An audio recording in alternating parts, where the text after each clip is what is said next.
Hi, well, we're going to have a look at this steam station. It's a Morphy Richards 332 It's a 2.4 kilowatts iron station, and we're going to have a look at it and see what's going on. Here we have the plug and the lead, the iron, and the water station that goes in there, of course. And so we'll plug it in and see what happens. There's a nice bleep comes from that. And if we look at the back here, we've got, I haven't worked on this model before, so I'm no good at using irons. It's an iron. It's an iron, and they fill them full of microchips and all sorts. It's a bloody iron. Anyway, let's have a look at this. So we'll switch it on. So we've got two lights here. There's an on-off switch, and something there looks like a kite. A windy day, maybe? I don't know. Maybe it's a weather forecast station. Anyway, so there we are. So that should be coming on now. The thermostat control is on the iron, of course. And you push a button down here to release the iron there. Oh. 3 little bleeps. Let's see if it's getting hot. No, it's cold.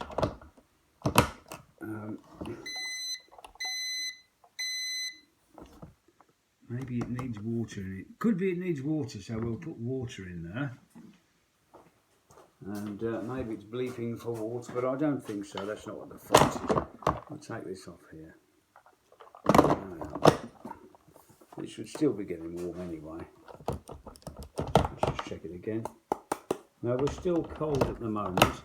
So, as I say, that's bleeping away. It's in the water, I think. So we'll put some water in this iron, and we put the water in through here. Yes, I can hear you. Shut up. Right. So we'll fill it up with water. I guess these things must be popular because there's a lot of them about myself, you know. I suppose it just saves having to keep filling a small tank on an iron, and that's what the people who iron clothes like.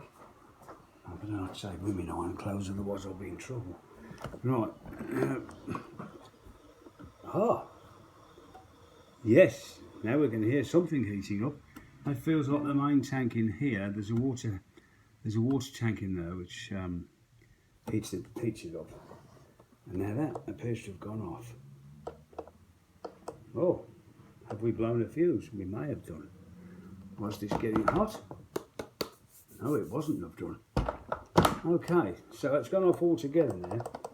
Now, because that's gone off when it started heating up, that makes me think to myself, what if the fuse is gone? Let's have a look.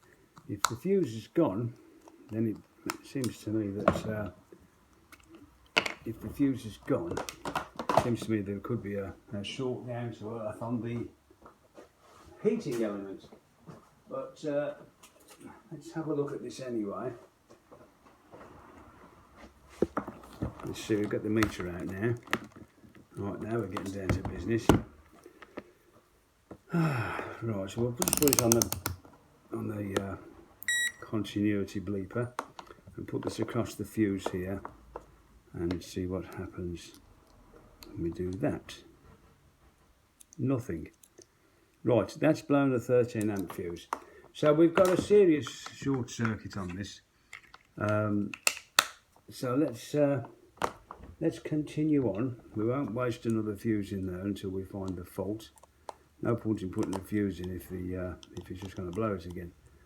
And don't ever try putting bigger fuses into appliances that blow fuses, because the fuse is there to protect the lead.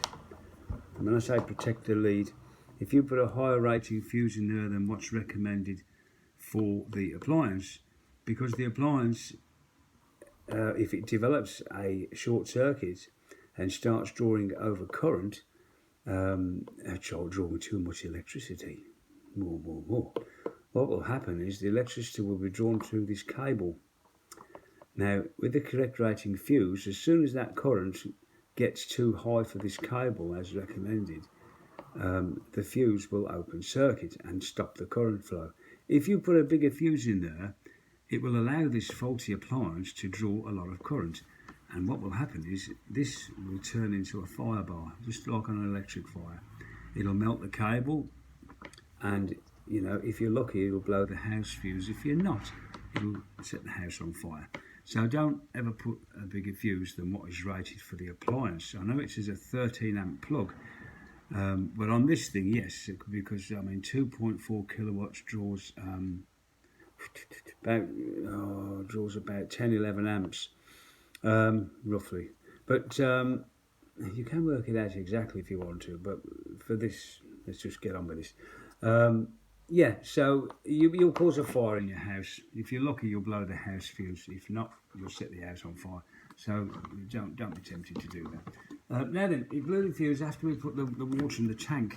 So let's just have a look at this water tank and make sure we're not spewing water everywhere, just in case, because water doesn't mix with electric. Now the water tank, I don't see any leaks, so it must be going down the correct way. And there's no water spewing out anywhere. No, there isn't. No water spewing out there, so we're okay there. So what I'm thinking of is possibly a short circuit on the water tank heater, which is in here, or it could be a short circuit on the hot plate of the iron, but that didn't get hot at all. So I think what we'll do is we'll have a quick look at the connections to the iron and see if we can determine where the short circuit is. It's my betting really on the heating element in the hot water tank. Now, I haven't worked on these before, so we'll have to excuse me if I don't get it to pieces straight away. There's two screws hold this back in. They're not ordinary Phillips screws. They are triangular headed ones with three pins. They're always trying to catch us out. So now we got the mains lead comes in here, and it goes underneath, and you've got your negative, your earth, and your positive there. So what I'm going to do is I'm going to just disconnect the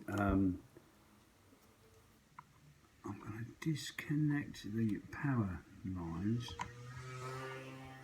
the power one from here, and the positive and negative out. We'll just check the earth out as well for fun, so we know it's totally isolated then. And what I want to do is just ditch these leads out of here, and then we can put the meter on and see if we're losing anything down to earth. Make sure the thermostat's all full on that. Now we'll take our meter and we'll just check it for continuity first of all. You need to disconnect these because you might be getting a reading from another part of the iron. That's the mains lead in to the iron. And remember, we've got our plug out. Always make sure you can see the plug when you're